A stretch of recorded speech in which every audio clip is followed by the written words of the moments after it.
それでは1番をお選びいただいた方のリーディングを行っていきます。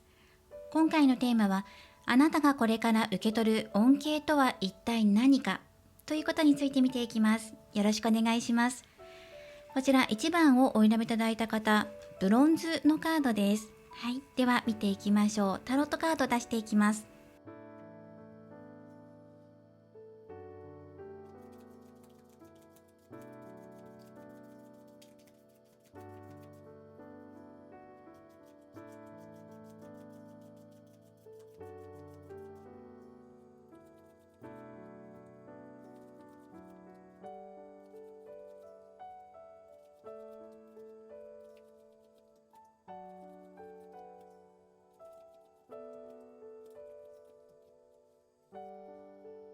はい。それでは見ていきます。カード並びの説明です。こちらが3ヶ月間の並びで出しています。デビル、そしてワンドのセブンとジャッジメント、ワンドの2番、ペンタクル5番、ソードの6番、ワンドの8という並びで、こちらはアドバイスカードです。で、必要に応じてルノルマンカード出していこうと思います。そう、見ていきましょう。3ヶ月間の流れなんですが、あなたのまず潜在意識っていうところから見ていきます。今回一枚一枚見ていく流れになります。そうですね、心の中では夢、目標に対して、またはこうなりたいっていう夢ですね。それは好きなお相手と結ばれたいとか、仕事で成功したいとか、収入を増やしたいとか、あなたの今思い描いていることに対して心の中で決して諦めない、頑張り続けていきたい、目標に向かって進んでいきたいっていう強いお気持ちが出てきています。そしてそのお気持ちを揺るがすようなことが起きるかもしれないっていうのが3ヶ月の流れなんですね。その中でもチャンスがすごくたくさんあるので、自分の心に従って動いていくことっていうのが一番の大きなメッセージかなと思います。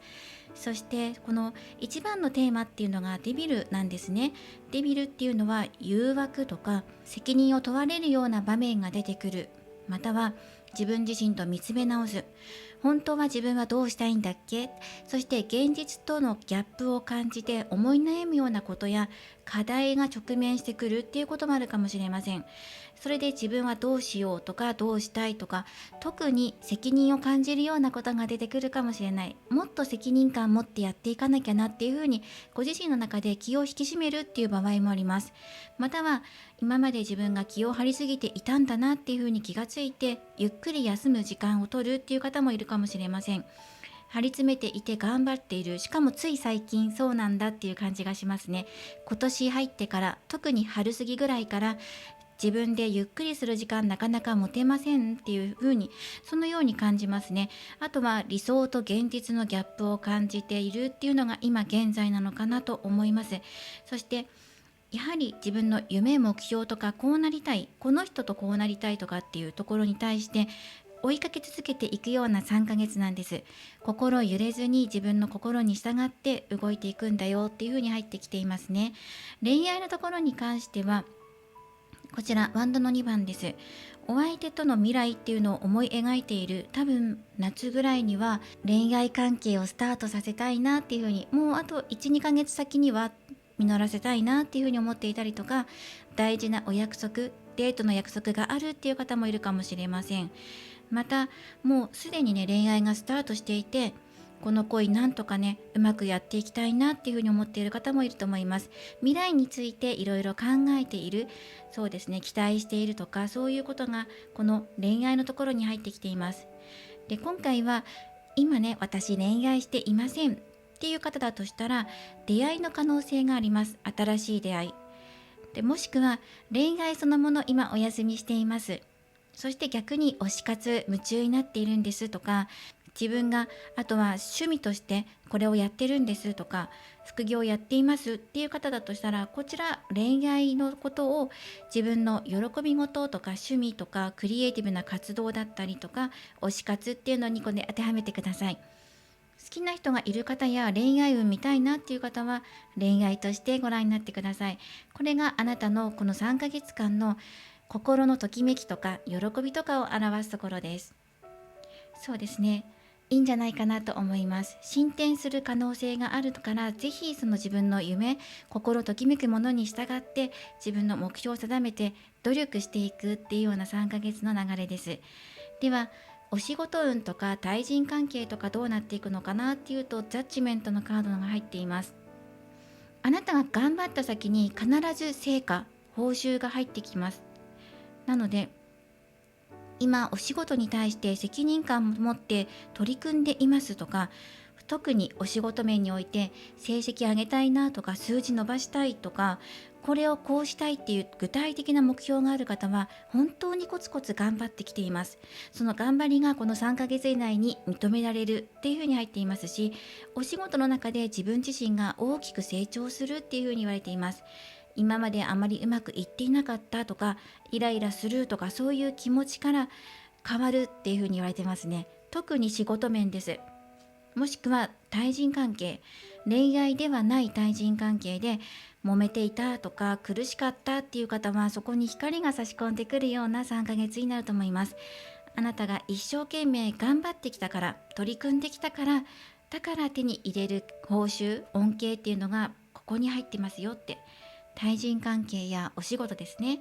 もちろんこの喜び事のところにも受け取るものっていうのがあります。どちらかというとお仕事や対人関係は受け取る恩恵が大きくて、喜び事、恋愛に対しては自分から動いていくことによってより切り開いていける、より広がっていくような流れになっています。そしてあなたがこれから受け取る恩恵、具体的に何っていうところとか見ていきますね。なかなか動きづらいんじゃないかなっていうのがね、この3ヶ月間出てきます。なぜだったらテーマのところにこのデビルのカードが入ってるので、自分でこうしたいっていうふうに思っていても、そのこうしたい、こうなりたいっていう理想と現実とのギャップを感じやすいような3ヶ月。確かにその恋愛とかお仕事のことに関して嬉しい一報がやってきたり、あ、よかったっていうふうに思えるような出来事ももちろんあるんです。だけどそれはあなたが努力して手に入れた喜びとか成果なんですよね。そして自分も苦しい中頑張って取り組んでいこうとか、コツコツやっていこう、いつになったら報われるんだろう、わからないけど、先が見えないけど、今は努力するしかないとか我慢するしかないっていう風に感じながら過ごされていくような3ヶ月。しっかりでも報酬はありますから安心してください。頑張った分だけあなたは認められるとか、報酬受け取るっていうのが入ってきています。そしてデビルのカードが教えてきてくれる通りに、心が変わってしまったりとか揺れてしまうこともあるんです。戸惑ってしまったり、どうしてうまくいかないんだろうって、こんなことを思い描いているのに思い通りにいかないな、そういう時に心が揺れてしまった時は消極的になってしまったり、体調不良を起こしやすい可能性があります。なかなか悩んでいて眠れないとか、ご飯食べれないとか、健康を崩される可能性があるので、そこは注意が必要かもしれません。心のメンタルが崩れちゃったりとか、そのことによって肉体的にも疲れが出始める。なのでちょっと疲れたなっていうふうに思ったら一旦休んでも大丈夫だよっていうふうに出てきています。自分の心身のバランスチェックしてみてください。そして受け取る恩恵、そしてこれから訪れる課題点っていうところで、ワンドのエイト、これから次々といろんなことが訪れる。そしてそれはあなたの向かいたい方向とは違うかもしれないよっていうふうに言われてるんですね。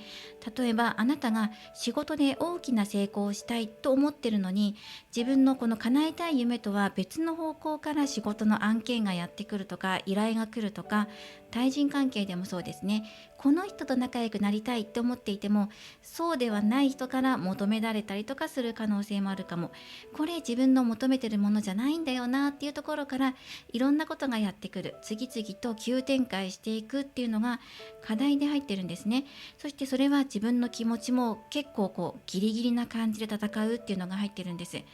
気持ちが揺れる反面、怒りやすくなったりとか、イライラしやすくなったりとか、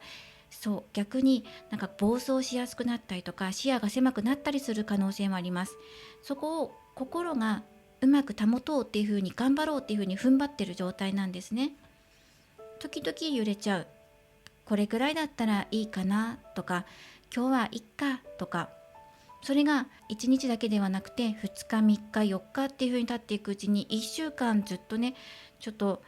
いっかっていう気持ちが強くなってしまったりとかして、そうなっていくとだんだんね、責任から逃げたくなってしまうような癖がついてしまうんですね。そこがいけないよねっていうふうに自分自身で思って、うまく踏ん張ろうっていうふうに思っているような3ヶ月。恋愛は未来可能性がぐっと広がっていくので、全般的にこの自分の心の揺れに対して頑張るような3ヶ月。でも頑張れば頑張った分だけの成果、報酬、実りっていうのが見えてきます。なので体調に気をつけていきながらやっていってください。これからあなたに訪れる大きな恩恵、テーマとしては、このソードの6番、新しい世界へ行く、そして物事が移動していくっていうことです。周りから求められるスピードと違うかもしれない。でもそれでいいんだよって、自分のペースでいいから自分らしく私は移り変わっていく、変容していくんだっていうふうに思ってください。大きく変容することは対人関係とお仕事面のことです。そして未来の可能性が広がっていくのは恋愛運とか喜び事に関してですね。そしてあとはどのように動いていくのかっていうのが1番さんのテーマです。心はしっかりと地に足をつけていこうっていう気持ちがしっかりついているので、あとは心身のバランスとどのように動いていくのか。受け取る恩恵っていうのは場所の移動っていうのがあるので、仕事面で転職するとか、恋愛も新しいところにデートする、行ったことないところに行ってみるとか、出会いの場所を求める、求めようとしなくてもそのように流れる、流れが変わるっていうふうに言われているので、それを受け取るんです。自分から求めなくても変わっていくよっていうふうに言われているんですね。そうですね、それはすごく嬉しいことです。多分恋愛とかあなたが今夢中になっていることです。推し活かもしれないし、お仕事かもしれません。今あなたが夢中になっていることに対して、ここで変わっていくよっていうふうに言われています。変わったことによって頑張ってよかった、今までずっと頑張り続けてよかったとか、諦めなくてよかったなって、そういうお気持ちが生まれてくるのが3ヶ月後。しっかりと受け取ってください。場所が変わるっていうのもあるから、旅行に出かけるとか、転職する、新しいところに赴く、新しい習い事を始めるとか、そういう方もいらっしゃるかもしれません。そして気になるのが、やっぱりこの激しく変わっていく展開に対して自分がどのように動いていくのか、どうしようかなって悩むことが出てくるかもっていうことなんですね。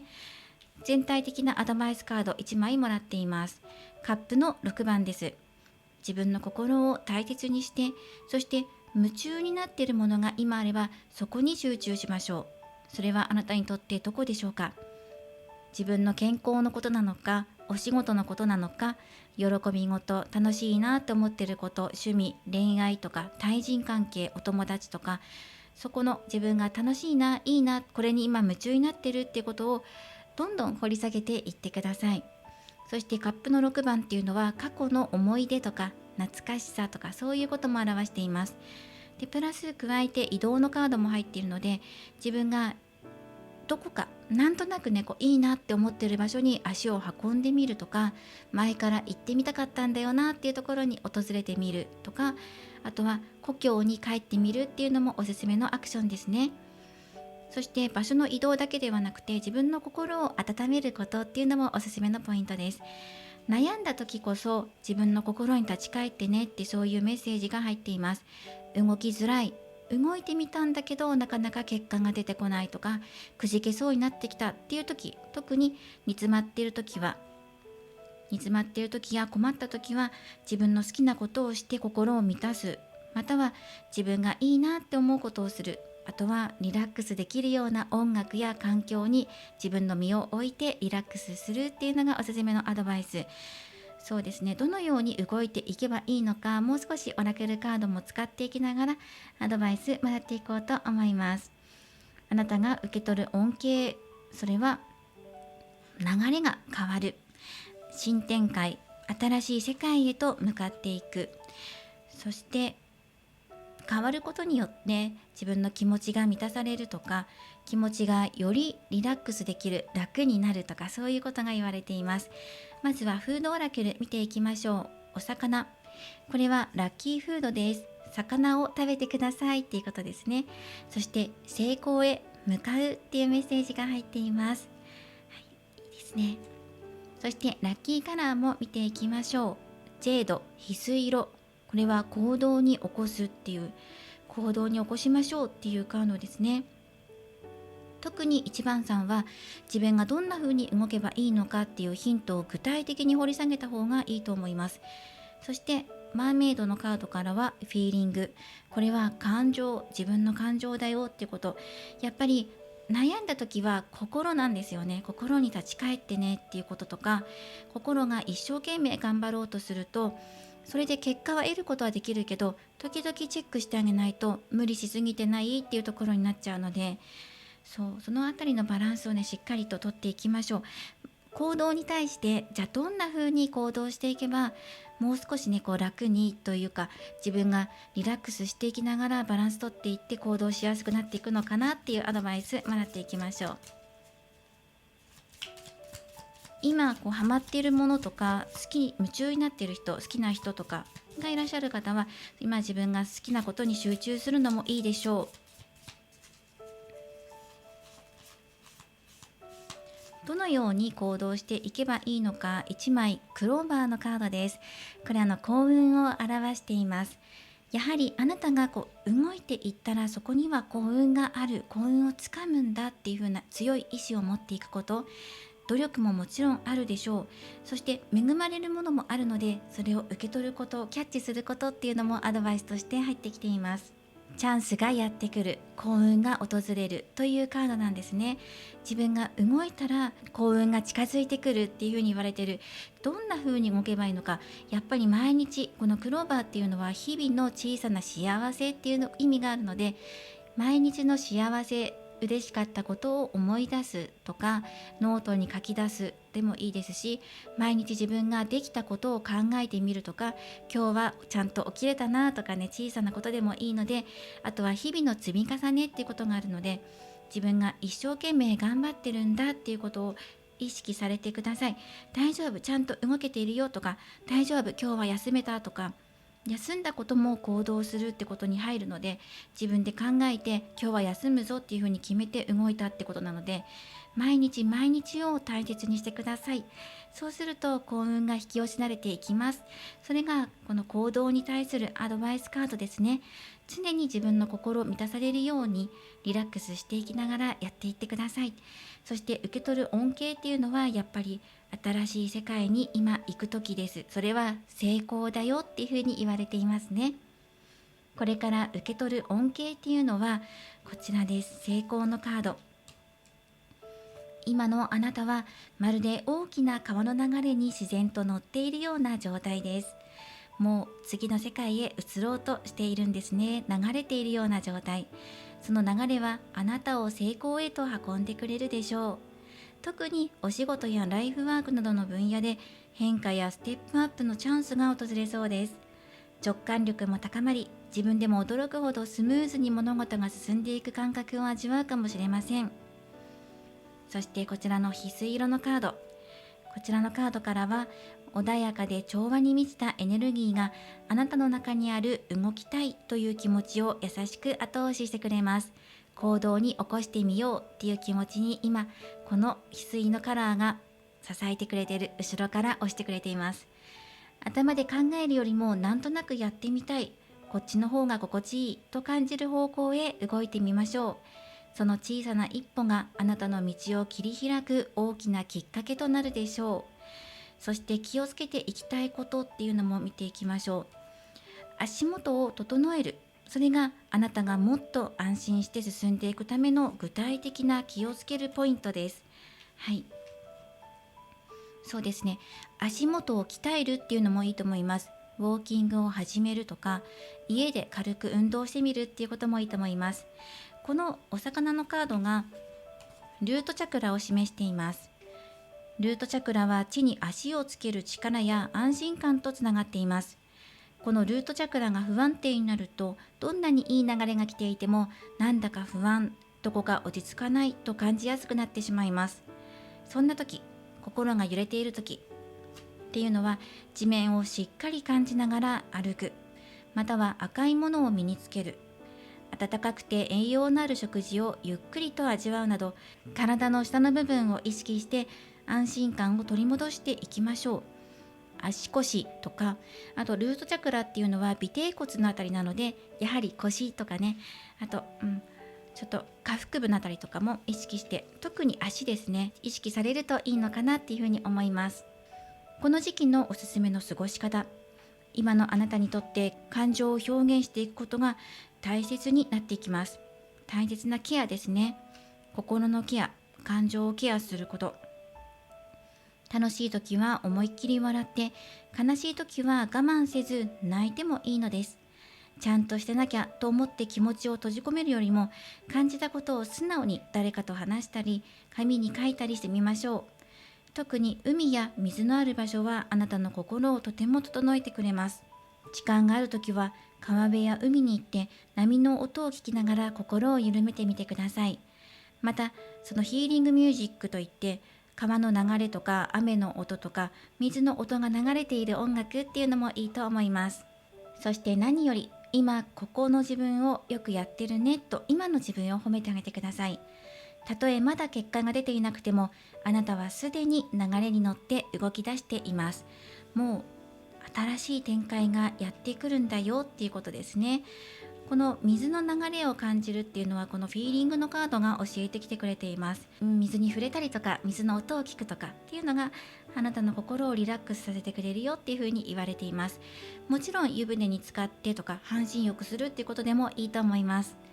はい、ではこちらね、最後一言メッセージもらっていきましょう。ラッキーカラーは翡翠色なんですが、このお魚のルートチャクラの赤も取り入れてもいいと思います。お魚も海の生き物なので、水の感じるってこともいいですね。はい、ではこちらから1枚もらっていきます。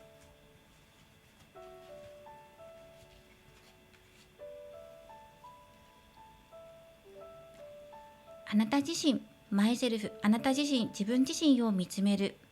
そして自分自身を愛してください。愛しいなっていう目で自分自身を見てあげてください。あまり自分をガチガチにしないでくださいね。そして緩めすぎてもいけませんっていうことでね、この、デビルのカードが教えてきてくれています。今は頑張る時だよ。でも頑張りすぎないで。そして頑張らなさすぎないでっていうことで、ね、そういう風なちょっと何か教えてくれているようなメッセージを受け取ります。そして鏡を見て言ってください。私は自分をこのまま愛し受け入れますと。本当にそう感じられるまで繰り返し言ってみてください。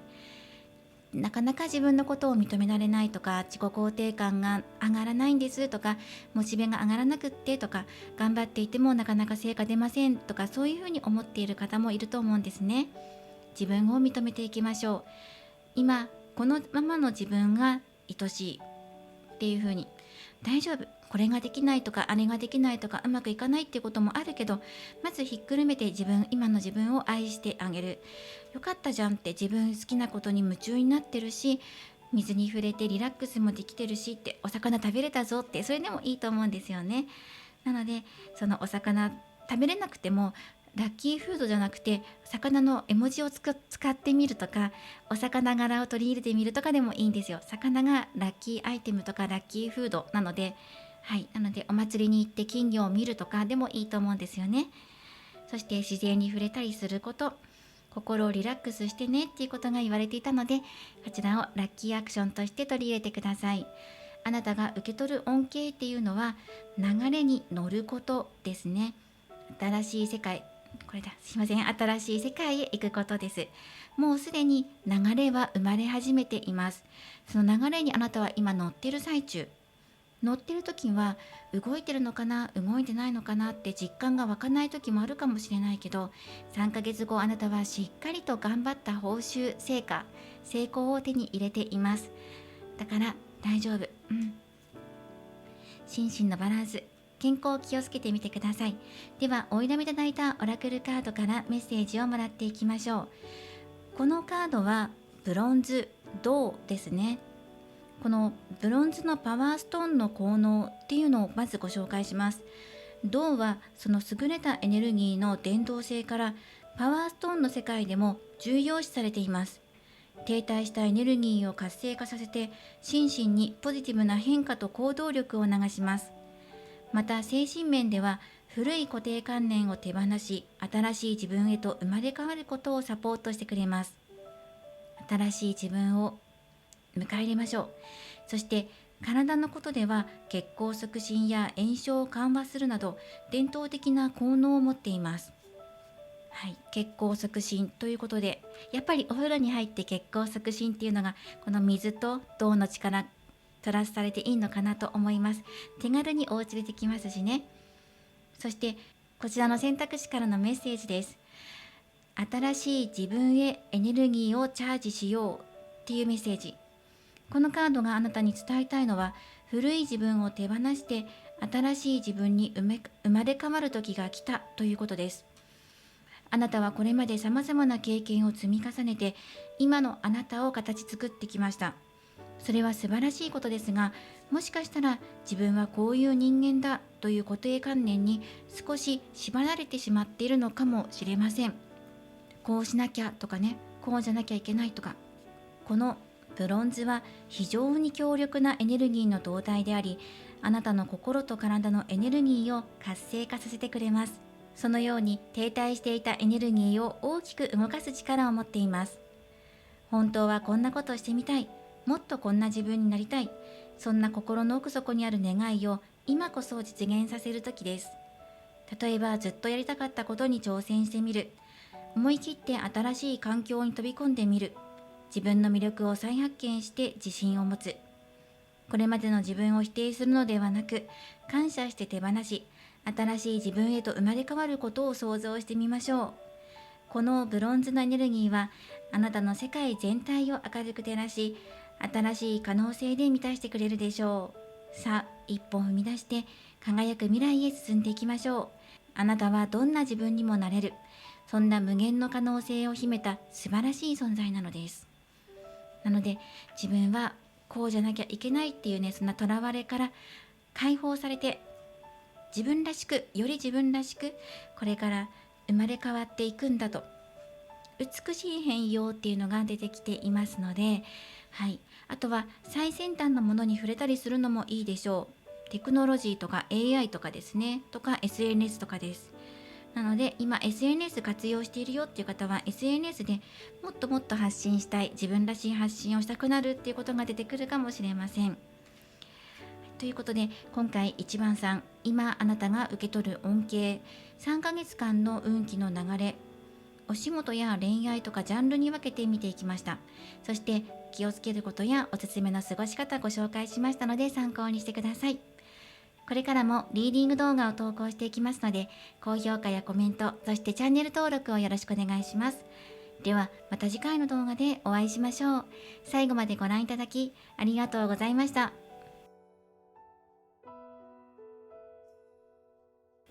それでは2番をお選びいただいた方のリーディングを行っていきます。今回のテーマは、あなたが受け取る恩恵について3ヶ月間の運気を見ていこうと思います。よろしくお願いします。今回は、対人関係、仕事運、恋愛運とジャンル分けて見ていこうと思います。よろしくお願いします。2番をお選びいただいた方はこちらのカード、ムーンストーンのカードです。ではタロットで展開していきます。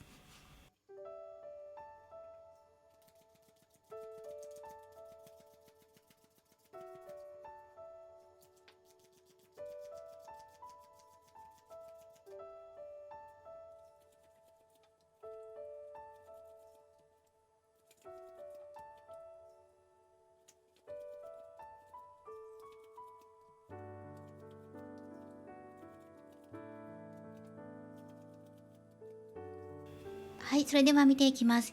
カードはカップの10、カップの6番、ペンタクルの9番、タワーのカード、ソードのエース、ソードの8、ペンタクルのクイーン、そしてジャンピングで出てきたのがワンドの5です。こちらも採用していって、あとはこちらアドバイスカードです。見ていきましょう。まず恋愛のことが2番さんかなりここの3ヶ月入ってきてるかなと思います。大きなテーマとしては、好きなお相手、今いらっしゃる方は好きなお相手と一緒に喜びを分かち合うこと、このカップの点です。同じ気持ちでいられる、過ごせることっていうのがこの2番さんの大きなテーマ。今課題として考えていること、こうしたいなっていうふうに思い描いていることが、好きな人と一緒に嬉しいなとか楽しい時間を過ごしたい、そういうことがいっぱい入ってきてると思います。うまくいっていないっていう方も中にはいるかもしれませんね。タワーのカードが入ってきているので、最近恋愛うまくいかないんですとか、お相手からいいお返事もらえないんですとか、会えていませんとか、イライラしちゃうんですとか、恋愛のこと考えると気持ち下がるんです、ネガティブに考えちゃうんですっていうようなことがあるかも。タワーのカードが入ってるので、衝撃的なことを最近知ったとか、心が揺らいじゃうようなことがあった。怒りだけではなくて悲しみとか、心が大きく揺れる、あとは今の立ち位置とか現状が大きく揺れるようなことがあって、どうしようっていうふうに思ってるようなところもあるかもしれませんね。このタワーがちょっと気になってます。そしてやっぱりこのライバルの存在が気になるなとか、好きなお相手は他に好きな人がいるんじゃないかとか、自分の目の前で異性とねお話ししてるところを見ちゃって、なんか自分じゃダメなのかなっていうふうに思っちゃったとか、そういうふうなちょっと対人関係のもつれとかイライラっていうのがちょっと乱れますね。これがちょっと2番さん気になるなっていうところで入ってきています。では恋愛以外のところで見ていくと、あなたの心の中っていうのはカップの6番なんです。カップの6番、自分の心の癒しとか昔のこと、思い出とか、そこの綺麗な思い出っていうのを思い出して美しい心になる、心を落ち着かせて癒す。あなたの心は少し前の過去、嬉しかったことや楽しかったことを考えて、あの頃良かったなっていうふうに思っていると思います。多分恋愛のことでっていう感じがするんです。少し前はお相手とうまくいっていたし、仲良かったし、楽しい思い出がある、デートしたとか連絡取り合ってたとか、最近それが少し揺れていて、なんかね前の方が良かったんじゃないかなっていうふうに思ってるし、ライバルはいるとかね、そういう感じですね。なので心が揺れたりとか、昔の方が良かったのかなっていうふうに思ったりとか、また嫉妬深くなってしまったりという面も出てくるのかなと思います。だからこそ自分の心を落ち着かせて、お相手と心を通い合わせたいとか、そうですね、楽しい気持ちをまた取り戻したいとかね、そういうことが入ってきます。はい、ではお仕事面ではどうでしょう。お仕事はこちらのカードです。対人関係とお仕事、ペンタクルの9なので、あなたの努力が実を結ぶ時です。なので今回素晴らしいなと思います。あなたが中心となって仕事上で注目を集める、活躍できる、主役になるっていうのが入ってきますね。今までの頑張りが認められる瞬間、そしてそれはお金としても報酬としてもしっかりと入ってきます。仕事関係は順調なんじゃないかなと思いますね。そしてあなたがやっぱり気になってることは、好きなお相手とか今好きな人がいないんですっていう方だとしても、気になること、それは推し活とか自分の趣味だと思います。自分が楽しいなって今まで感じていたことに対してちょっと揺れるようなことが起きたっていうのが入ってくるんですね。それは誰かに邪魔されたとか、そういうことが入ってきます。そしてその後自分がじゃあこの3ヶ月間どうやって動いていくのっていう、あなたの動きっていうのを見ていくと、ソードのエースなので、自分がこれから新しいスタートを切るために決断して動いていって、切り開いていく勇気を持って動いてみるっていうのが入ってくるんです。あなたが動いたことによって調和、バランスが取れるよっていうふうに言われています。それはパターンとしては2パターンあって、好きなお相手と仲良くなりたいなとか、今の現状から少し前のまた楽しい雰囲気になりたいなっていう風な方は、あなたが動いたことによってお相手とまた調和の関係になるっていうことと、あとはもう一つは自分自身の心身のバランスが取れるっていうことです。あなたが自分の心をケアすることで、心をケアする方に向けることで、自分の心がまず落ち着くっていう、この2パターンがあります。どっちも叶えていくことができるし、そうなるように自分で動き始めていくと思いますね。そして恋愛ではなくて、今自分の趣味とか取り組みとかのことで何か大きな出来事があったよっていう方は、そこに対しても自分で新しいスタートを切っていくから落ち着いてくるっていうのが入ってきますね。うん、誰かと競い合ったりとか、この人には負けたくないとかね、推し活の中でも同じファン同士の中であの人には負けたくないっていう気持ち、ライバル心がメラメラって燃えていたんですが、それで自分で冷静さを取り戻す、そんな流れです。あなたがちゃんと行動に移して自分の心を取り戻す時だよっていう風に入っていますね。そうすることでここが落ち着いて心の平和が取り戻される時です。そしてこの3ヶ月間の試練見ていきましょう。これがペンタクルのクイーンのカードなんですね。今自分の心を豊かにする時だよ。自分の心を育む時だよ。今自分の心、それをお庭、庭園、花園とかにしてイメージしてみてください。畑でもいいですし、果樹園でもいいです。そこは今あなたの心はどんな実がなっている、どんな花が咲いている、どんな状況でしょうか。それをイメージしたものを頭の中に思い浮かべたりとか、実際に絵に描いてもいいと思うんです。さらっと描いてみて、今私の心ってこういう感じとか、まだこの目標があってこれからね花開こうとしている花が1個2個あるなとか、もうすでに実っている、もう間もなく収穫を迎えそうな果物がねなっているなとか、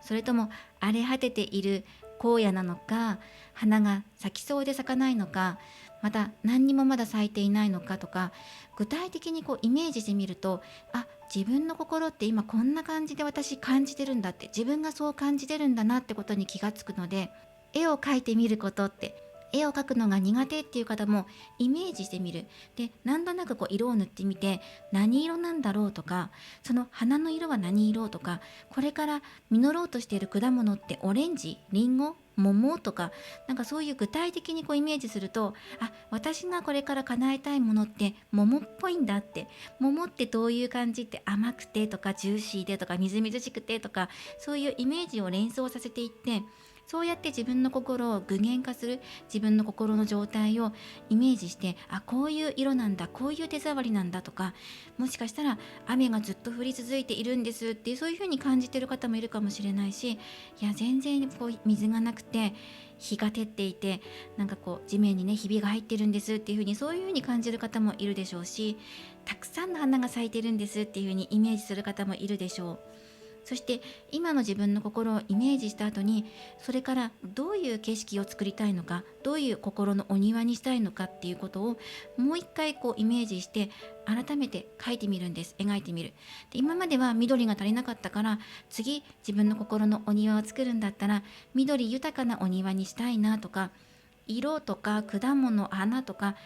具体的な名前、色とかを付け加えていくと、より鮮明に分かってくると思います。あ、自分ってこれが足りないって思っていたんだとか、自分の心の状態って今焦っていたんだなとか、なんとか早く身をつけたいっていうような気持ちが絵になって現れていたんだとか、そういうことがわかるんですよね。なのでこの絵がうまいとかうまくないとかではなくて、イメージする。で、それを書いてみたりとか言葉にしてみる。どんな花なんだろうとか、自分しか見ないから、うまくても下手でもいいんです。自分がイメージできれば。で、その後にどんなお庭にしたいのかっていうのを具体的に書く。例えばそこには誰が一緒にいるのかとか、自分一人でくつろいでいる姿なのか、自分が華やかなドレスを着ていてお金をたくさん持っていて、そんなお庭を想像しているのか、好きな人がいてとか、家族がいてとか、みんなから愛されていてとか、あなたが望んでいるそのお庭っていうのはどういうお庭なのっていうふうに、これがそれをイメージすることっていうのが今回この3ヶ月間の課題として入っています。3ヶ月かけて取り組んでみてください。この絵に起こすこと、文字に起こしたりとか、具体的に目に見える形に落とし込んでいくことですね。想像する、作り上げる。で、想像した後に、じゃあそれに向かって具体的に少しずつやってみようかなっていうことができるんですよね。はっきりとしてくると思います。そしてもう一つ、ここにあるのが、イメージして絵を変えたりとか色をつけたりする他に、自分が何から取り掛かろうかなっていうことを考えること。例えば理想のお庭が描けました。じゃあ種まきから始めるのか、それとも自分の身の回りのことから始めるのか、果物を育てることから始めるのかとか、あとはもうそろそろ収穫を迎えそうなのかとか、次にできることを一つ一つ、小さなことでもいいので一つずつ取り掛かっていくこと、しっかりと形にすること、目に見える形にすること、それを受け取ること、受け取ったんだよっていうことまでしっかり感じてくださいっていうのがメッセージなんです。想像してこうなりたい、でそれで受け取ったんだっていうところまでイメージする。できるんだったらもうここに行動のカードが入っているので、行動して一つ一つ行動して、しっかりとその進捗具合を感じるとか実感するっていうのがとっても大事。実感をするっていうのがこのテーマなので、イメージだけでは終わらないよっていうところですね。そして今自分が受け取っている喜びっていうのも目を向けてみてください。これが足りない、あれが足りないだけではなくて、今私はこれ持ってるって、これはないけどこれはあるよとか、そういうこの今自分が持っているものっていうのも見つめ直してみてください。で実感してっていう風に入ってきていますね。これがすごく課題点として入っています。そしてお仕事や対人関係っていうのがすごく恵まれていますし、特に目上の方から可愛がってもらうとか、ひいきにしてもらうとかね、お客さんから指名もらうとか、そういう嬉しいこともあると思いますので、お仕事上は活躍できると思います。邁進していけるとき、そして心がちょっとね、こちらから追加していきましょう。恋愛や喜び事がタワー、何があるのかな、何が今あなたを揺らしているのかなっていう1枚出していきます。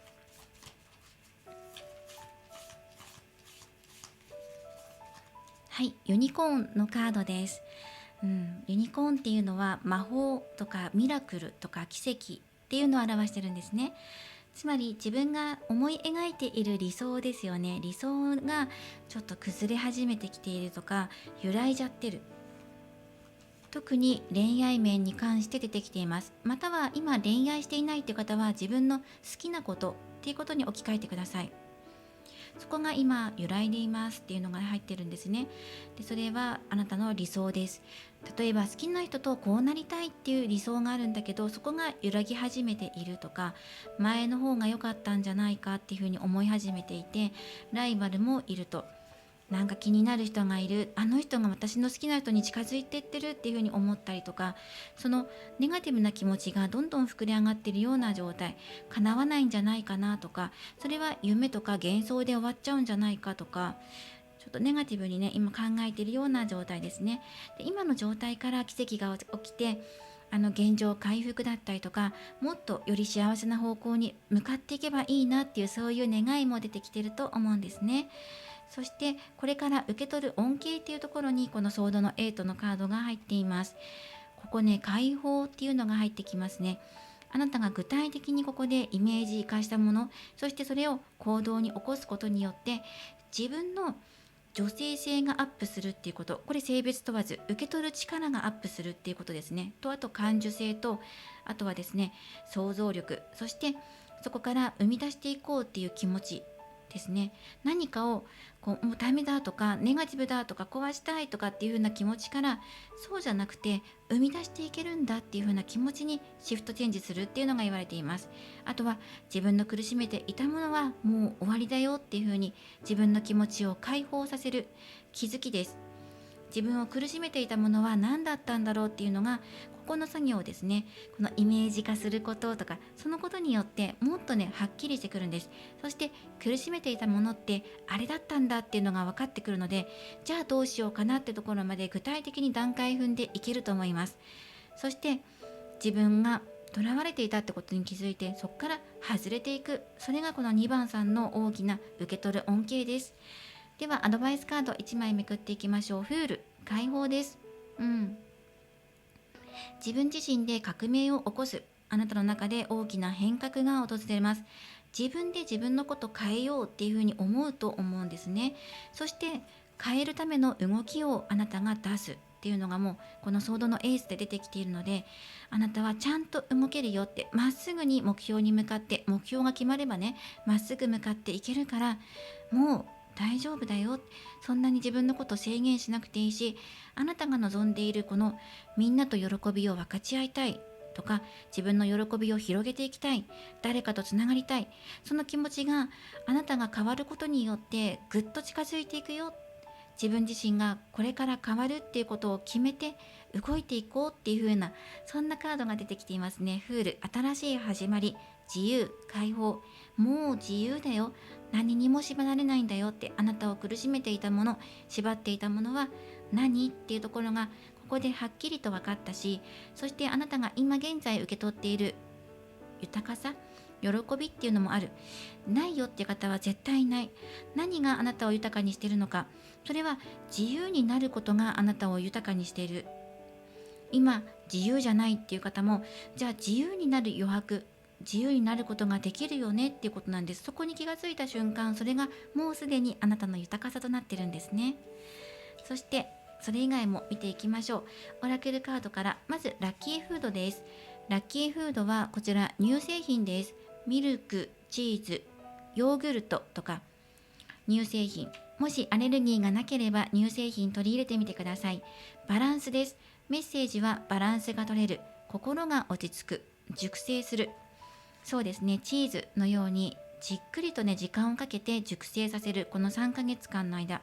書き出す作業を行ってみてください。書き出す、そうですね、文字でもいいし、絵でもいいし、色でもいいので、そのゆっくりとね熟成させて、そして食べ物で取り入れづらいっていう方は、絵文字で牛とかミルクとかチーズの絵文字を使ってみたりとか、ちょっとマニアックなんですが、でもそれが逆にいいよっていうふうに言われているので、何かしらの形でこの乳製品っていうのを意識してみてください。ラッキーカラーです。ラッキーカラーはプラム色、試練を乗り越えるっていうメッセージが入っています。今感じている課題、絶対に乗り越えられるっていうふうに信じて動けば、それは良い成功、良い結果を生み出すよっていうふうにもうすでに言われているので、戦い抜いた先には自由が待ってるよ。それは自分を変える戦いかもしれませんし、周りの環境を変えるための戦いかもしれません。マーメイドのカードからはサポートです。あなたを助けてくれる人がいるから、だからあなたは一人じゃないよ。それは好きなお相手かもしれないし、お友達とかご家族かもしれません。あなたを応援してくれる人がいるからね、一人じゃないよっていうメッセージ。今は自分を整える深呼吸の時です。まずはバランスを取り戻す。このバランス、こちらの乳製品のカードですね。今のあなたに訪れているのは、心と体の調和、バランスという恩恵です。自分を縛り付けすぎていませんでしたか？考えすぎていませんでしたか？または逆に暴走してしまって、もう自分ってダメなことしちゃったっていうふうに後悔したことありますか？それが今バランスを取り戻す時ですよっていうふうに言われています。あなたにこれから訪れる恩恵はバランスです。最近忙しさや考えすぎで少し心が緊張したままになっていたのではないでしょうか。このカードに象徴されているのは、柔らかさ、和み、熟成といった静かな力です。ほっとする飲み物や懐かしい味わいに癒された時のような、そんな優しい安らぎがあなたの中に少しずつ戻ってくるでしょう。ぜひね、乳製品大丈夫な方は取り入れてみてください。またこのプラムの色、こちらの色ですね。これがラッキーカラーです。ちょっと深めの紫ですね。この色が持つメッセージは、試練を超えた先にある深い信頼とつながりです。心から信じ合える人とのつながりや、人生における本当に大切な目的に向き合う時が近づいてきています。そしてサポートのカードですね。また気をつけることとしては、心と体のバランスが崩れると不安感や焦り、孤独感が出てきやすくなります。それを整える鍵となるのがこのルートチャクラ、こちらですね。この赤い色がチャクラの色を示しているんですが、ルートチャクラです。ルートチャクラっていうのは尾てい骨のあたりにあると言われています。このチャクラが安定していると、地に足のついた感覚が生まれて、現実の世界にも現実の生活にもしっかり対応できます。けれども、もしバランスが崩れているんだったら、まずは無理をせず立ち止まることも選択肢の一つ。忙しさの中で置き去りにしていた自分の感情や体の声にそっと耳を澄ませてみましょう。そしておすすめの過ごし方。今のあなたにとって一番の癒しは人とのつながりです。気を張りすぎていない自然体でいられる友達との時間が心の栄養になります。それはもしかしたら好きなお相手かもしれないし、家族とかあなたが心から信頼できる人とのつながりが今あなたの一番の癒しです。ほんの少しの雑談やたわいもない会話の中にヒントや気づきが隠れているかもしれません。誰かに話を聞いてもらうことは自分を大切にする行動の一つです。自分を大切にする行動の一つです。一人で頑張らなくてもいいと思えるだけで心が軽くなっていきます。もし今そんな人が見つからないと感じているんだったら、温かいサポートをくれるカウンセラーや信頼できる専門家の力を借りても大丈夫。また温かいミルクをゆっくり飲んだり、安心できる音楽を聴いたり、ふわふわの布団でよく眠ったり、あなたの心が安心と感じる小さなことを毎日に散りばめてみてください。そしてこちらの選択肢のオラクルカードからメッセージをもらうことと、もう一つ一言メッセージもらっていこうと思います。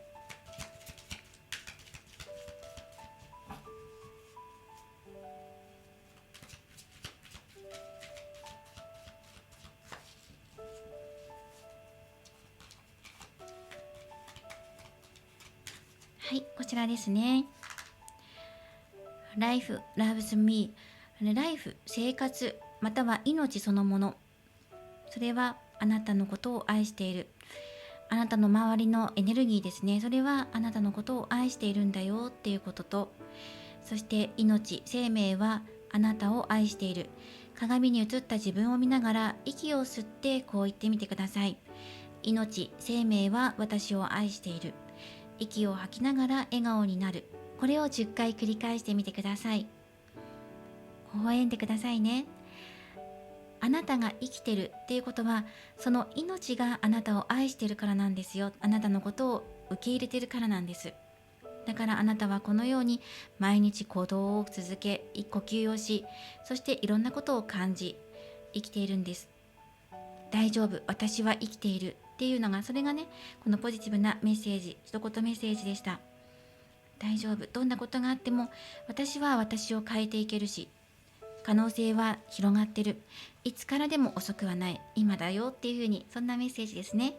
では選択肢のムーンストーンからのメッセージです。まずはこのパワーストーンの効能というところでご紹介していきます。ムーンストーンは月の光を宿す石として有名です。女性性、感情、直感に深く関わっています。感情を落ち着かせて心を癒す効果があり、直感力や感受性を高め、自己需要を促します。また恋人たちの石として恋愛成就や人間関係の円満をサポート、女性ホルモンのバランス調整や安眠効果も期待され、旅のお守りとしても知られています。はい、ではこのカードからのメッセージ、心の声に耳を傾ける時間ですということ。ムーンストーンがあなたに伝えたいのは、自分の心の声にもっと耳を傾けてみましょうということです。あなたは周りの人の気持ちを大切にしたり、優しく接したりできる、とても素敵な人です。でも、時には自分のことよりも誰かのことを優先しすぎているのではないでしょうか。誰かに気を使いすぎていたり、また他の人のことが気になって、自分のことよりも相手のこととか周りのこととか気になってしまう、あの人のことばかり考えてしまうとか、そういう傾向に今なっているのではないかっていうメッセージ。そして本当にやりたいことは何だろう、心からワクワクすることは何、そんな風に自分自身の純粋な気持ちや子供の頃に夢中になったことを思い出してみる時間を作ってみてください。例えば寝る前に今日一日頑張った自分を褒めてあげる。旅先で心惹かれる場所にふらっと立ち寄ってみる。静かな場所でぼーっと空を眺めてみる。こうすることであなたの心は自然と落ち着きを取り戻し、自分らしいリズムを見つけることができるでしょう。あなたはあなたのままで十分に素晴らしい存在です。無理に頑張りすぎず、心の声に従って自分を大切にする時間を持ちましょう。そうすれば心が満たされて、もっと毎日が輝き始めます。あなたの潜在意識もカップの6番、心美しい、そんな時間を取り戻す時だよっていうふうに言われています。落ち着かない時ほど自分の心を癒すっていう作業をやってみてください。そしてあなたがこれから受け取る恩恵っていうのは、バランスを取り戻す、そして解放されて自由になって自分が変わるんだっていうことを実感するっていうことです。これが3ヶ月間のあなたの運気、そして受け取る恩恵でした。これからもリーディング動画を投稿していきますので、高評価やコメント、そしてチャンネル登録をよろしくお願いします。ではまた次回の動画でお会いしましょう。最後までご覧いただきありがとうございました。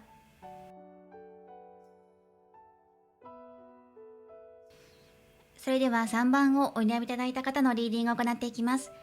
今回のテーマは、あなたが受け取る恩恵について見ていきます。今から3ヶ月間の運気、そして気をつけることやおすすめの過ごし方についても見ていこうと思います。よろしくお願いします。3番をお選びいただいた方は、こちらスギライトというパワーストーンのカードです。早速タロットで展開していきます。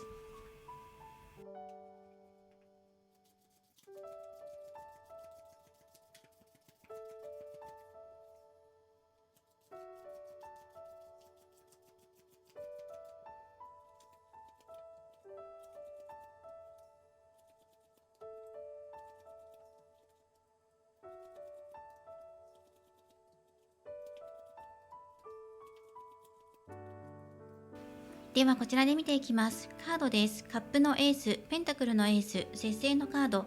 ペンタクル5番、ソードの5番、カップの4番にソードの2番です。はい。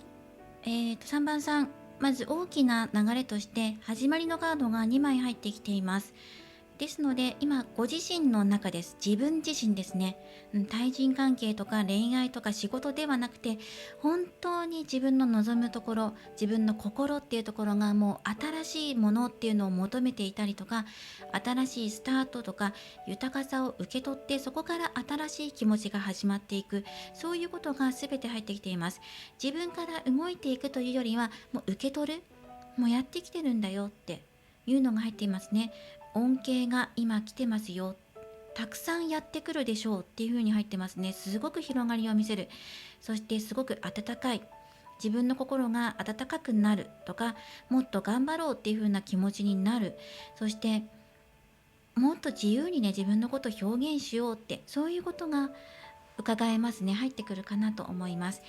で、今回3番さん、課題点から先に見ていきます。課題点がソードの2番で入っていますね。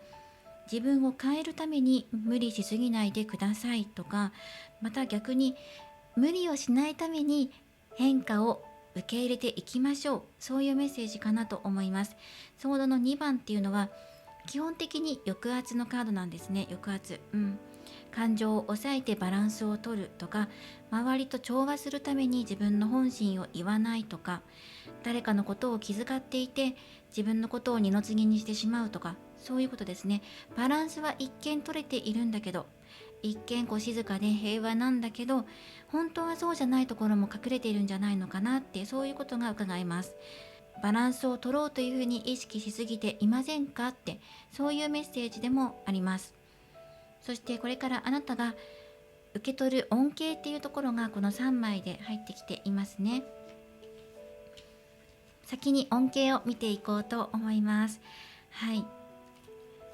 一つ物事が終了して完成させて次のサイクルへっていうのが入ってきています。何が完了するのか、今まで取り組んできたことが完了する。例えばそれは努力してきたこととか苦しんできたことかもしれません。カップの4番、あなたが求めていたものが見つかるとか、求めて探求し続けてきたものがようやく決まるとか、目的が定まる、方向性が決まる、そして温かい気持ち、孤立じゃないよっていうのが出てきているので、誰かから責められ続けている日々が終わるとかかもしれません。集中攻撃を受けていた、それが終わるとか、そういうポジティブな意味ですね。あとは家族との時間が持てるようになる、お子さんとの関係が良好になる、そして自分が守りたいと思う、そんな存在が生まれる、心ときめくような存在です。なので恋愛的に出会いがあるとか、あとは推しが見つかるとかね、心ときめくような出会いがあるよってことなので、新しい趣味が見つかるとか、夢中になれるものが見つかるよっていうふうに言われています。とっても心温かくなるようなこと、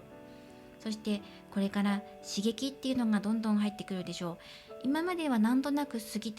過ごしていたこととか、目をつぶって生きてきたこと、過ごしてきた、見て見ぬふりをしてきたことっていうのが、もうそろそろそれに目を向ける時がやってきてるんじゃないかなっていうふうに言われてるし、あなたが受け取ればそれは変わっていくことにつながっていくよって。ただもう受け取るものは目の前に来てるよっていうことが、この3番さん強く言われています。細かく見ていきましょう。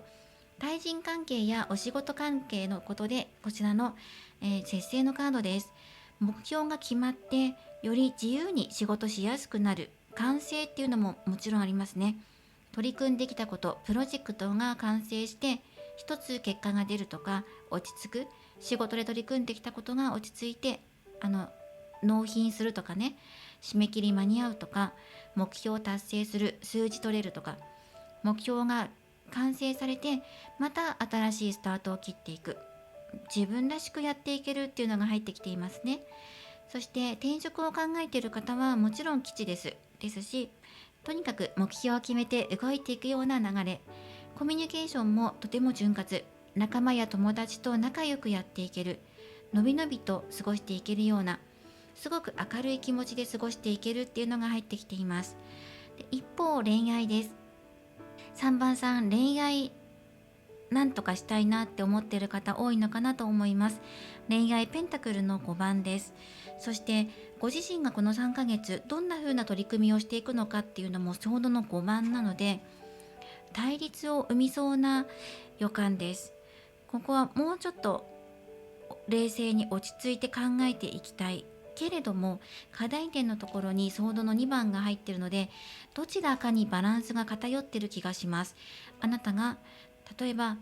相手のことを気にしすぎていて自分を出せていないのであれば、それは自分の方に偏っているので、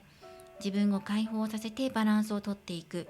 逆に自分がいろんなこと気にしちゃっていて、あれもこれもって手を出している場合、例えばライバルに負けたくなくてそわそわしてるとか、やきもち焼いていますとか、すっごい考えてるんですとか、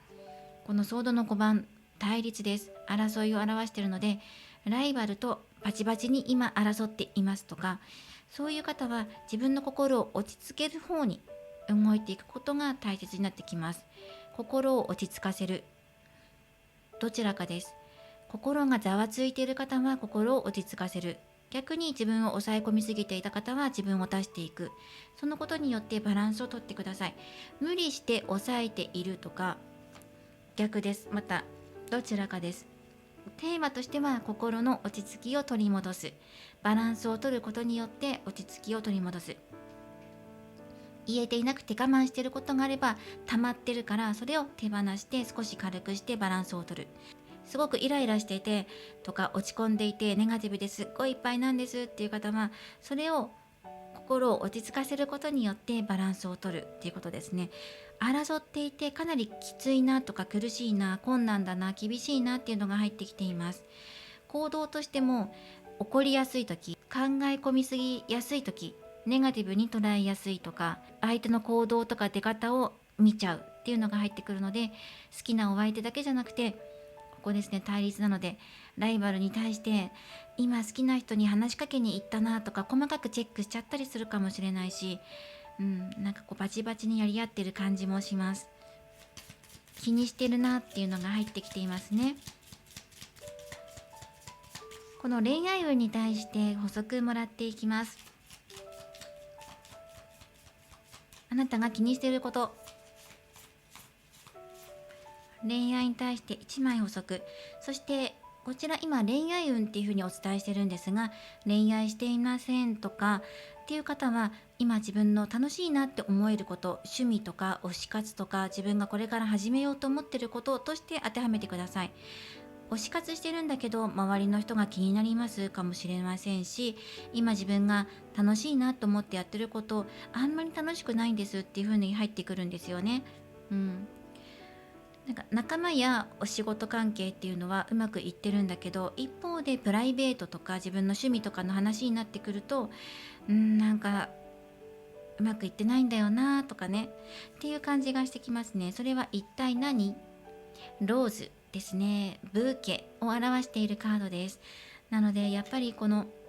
お相手となかなかデートできないとか、ロマンス要素が足りないなっていう感じもしますね。そしてギフトや魅力っていうのも入ってくるので、あと喜びですね。今喜び事が自分のところにない、特に趣味とか喜びとか恋愛面に対してやっぱり足りていないとか、受け取れていないっていう風に感じちゃうとか、自分じゃなくて向こうが選ばれてるんじゃないかとか、比較してしまうとか、そういうのが入ってきますね。あとお相手から声かけてもらえないとかね、冷たくされてるとか、そういうのも入ってきます。厳しさを表すペンタクル5番なので、それによって自分が体調を崩しちゃうって方もいるでしょうし、考え込みすぎてネガティブになっちゃう、頭が混乱しちゃうって方もいると思います。これですね。相手からもらえない、好きな人から嬉しいことがないってことももちろんそうだし、例えば好きな人が違う異性に対して何かあげていたとか、それを見たり聞いたりして、あ、やっぱりその人のこと好きなのかなっていうふうに思ってしまって、真相を尋ねずに自分の中で抑え込んでしまってるっていう方もいるかもしれないですね。ギフト、喜び事、それが今自分の中ではあまり感じられていないっていうふうに思っていて、他にそれが言ってる、ギフトが言ってるんじゃないかっていうふうに感じちゃってるような状態なんですね。ではどういうことをしていったら、この今自分が苦しいなと思っている、特に喜び事や恋愛面においてそれが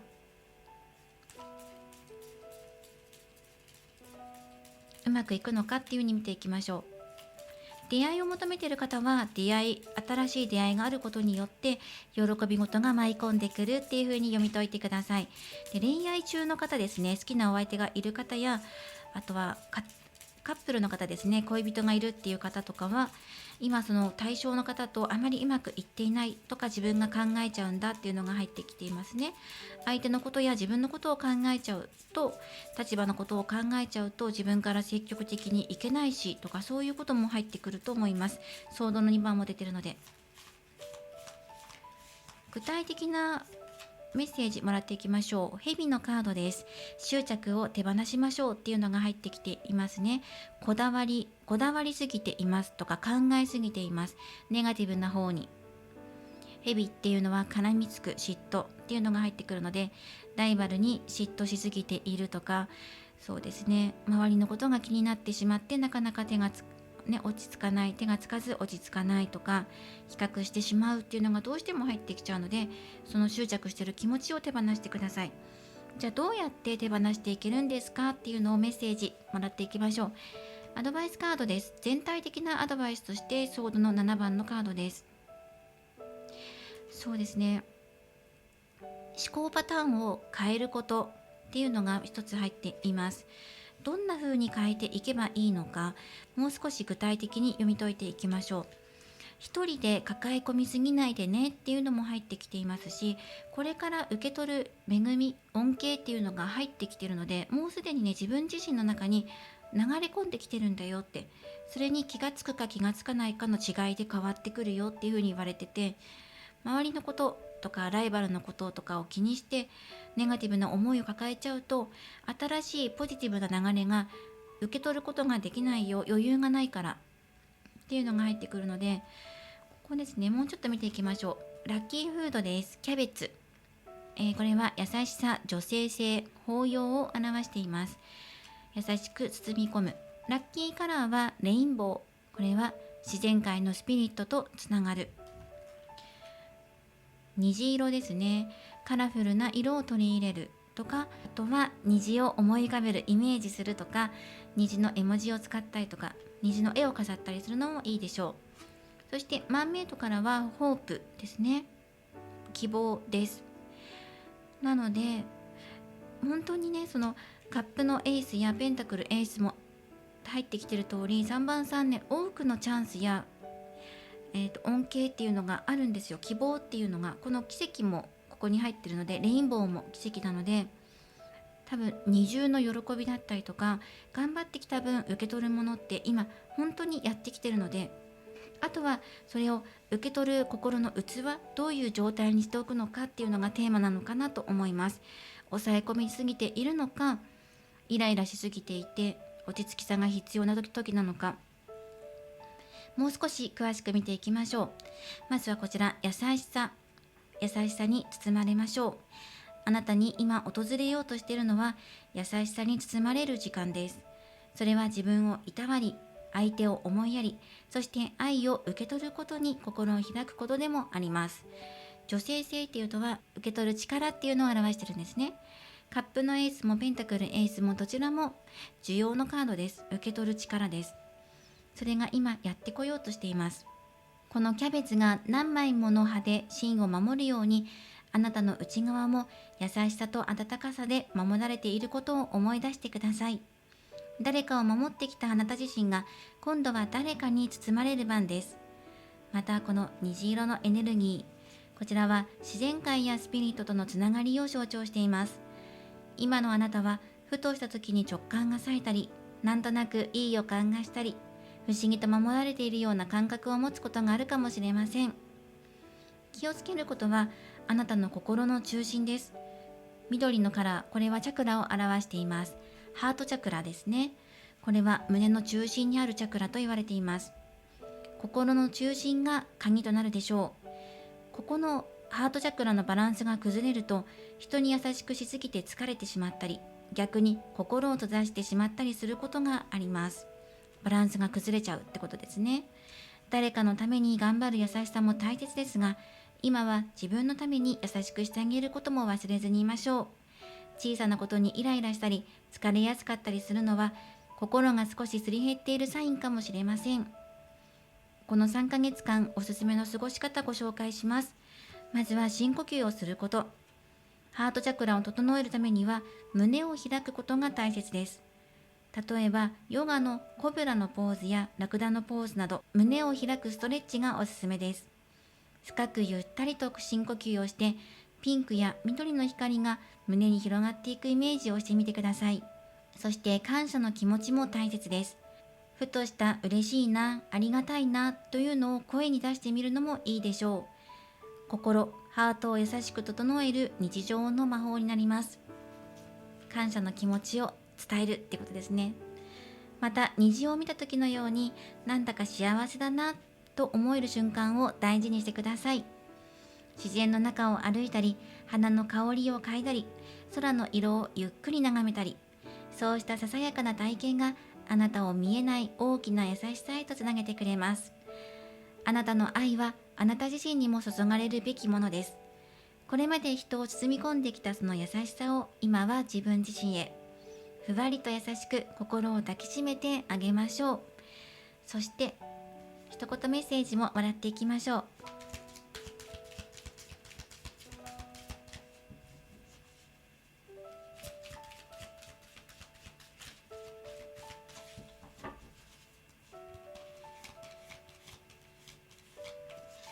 はい、こちらのカードです。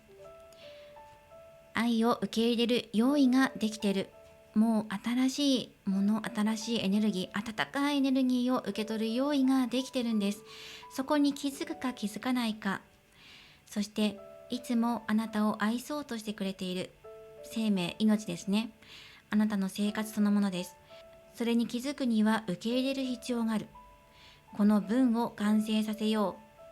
点点点ってありますね。Love my by 何々ってありますが、何々することで私は命が、自分自身がもっと楽に自分を愛してくれるようにできる。この何々することっていうのを考えてみてください。その文を完成させましょう。何をするとあなたがもっと輝けるのか、もっと自分自身を愛せるのか、これをするとっていうのを、これを一つ完成させてみてください。そして最後にお選びいただいたオラクルカード、選択肢からのメッセージです。このスギライトというパワーストーンの効能からお伝えします。スギライトは世界最大ヒーリングストーンの一つで、強力な癒しと保護のエネルギーを持っています。精神面ではストレスやネガティブな感情を浄化し、心を深く癒すとともに、邪気や悪意から持ち主を守る魔除けの効果があるとされています。感情の安定や直感力の強化もサポートしてくれます。また肉体面では心身のバランスを整えて、自然治癒力を高める助けになると言われています。色合いによってエネルギーの傾向が異なっていて、濃い色は保護力が強く、淡い色は柔らかな癒し効果が高いと言われています。これがこのスギライトというパワーストーンの効能です。では、このカードからのメッセージ。日常の中の小さな冒険。スギライトが示すのは、いつもの日常にほんの少しだけ夢や新しい発見を取り入れることの大切さです。今のあなたは毎日同じことの繰り返しでちょっと疲れたなと感じているのではないでしょうか。でも大丈夫。あなたは実はもっともっと自由な発想や新しい世界に飛び込む力を持っています。例えば、普段通らない道を歩いてみる。いつもと違うお店に入ってみる。気になっていた新しい趣味を調べてみるなど、日常の中で小さな一歩を踏み出してみましょう。そんなことと思うかもしれませんが、そのささやかな一歩があなたの心をぐっと軽くし、新しい可能性の扉を開いてくれます。あなたは現状維持もいいなと思っているかもしれませんが、未知の世界へのワクワクする気持ちも同時に持っています。その気持ちを少しだけ思い出して、日常に彩りを加えてみてください。虹がたくさん出てきていたので、この自分の心にいろんなカラーを取り入れてください。そうすれば心がふっと楽になり、想像以上に楽しいことが待っていることに気がつくでしょう。あなたの持っている無限の可能性を信じて、少しだけ冒険してみましょう。というメッセージです。ぜひこちらのカードからのメッセージもお受け取りください。3番さん、この3ヶ月間の運気、そしてあなたが受け取る恩恵っていうのは、執着を手放し、自分自身を包み込んで優しくする力を受け取る。そして周りからもたらされる恩恵を受け取る心の余裕を作る。そしてより多くの豊かさを受け取る。すごくたくさんの嬉しいこと、新しく始まっていく気持ち、ポジティブな流れっていうのがもうやってきてるので、あとはそれをすくい上げる、そういう行動をしていきましょう。それが3番さんのメッセージでした。これからもリーディング動画を投稿していきますので、高評価やコメント、そしてチャンネル登録をよろしくお願いします。ではまた次回の動画でお会いしましょう。最後までご覧いただきありがとうございました。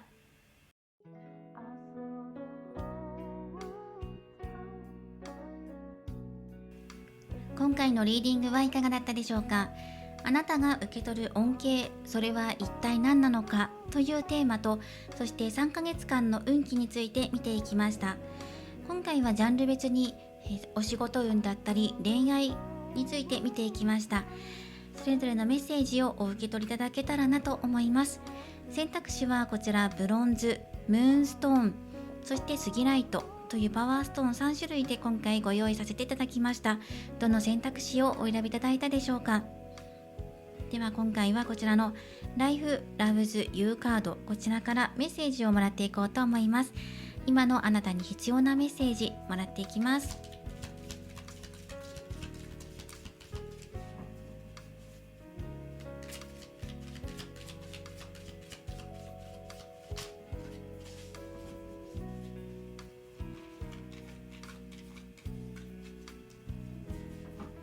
はい、こちらの1枚です。あなたは平和を選ぶ。平和な方を選んでいきましょう。そして